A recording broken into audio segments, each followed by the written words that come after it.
आवाजामध्ये तर आता टेस्टी ग्रीन टीने वेलचा कमी करा. लिस्टन ग्रीन टी ट्राय करून बघा. पंखाच्या वाड्याकडे जायला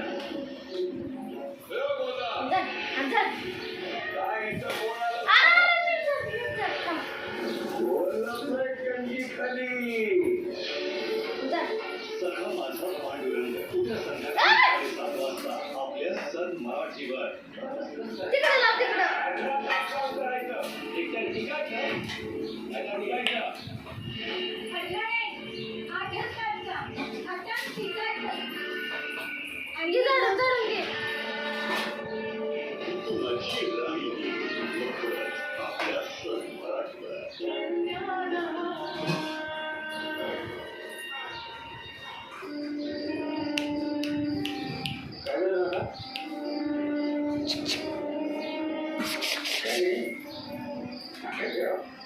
मुली पण कशा असतात ना लहानपणी यांच्या आयुष्यातली छोटी गोष्ट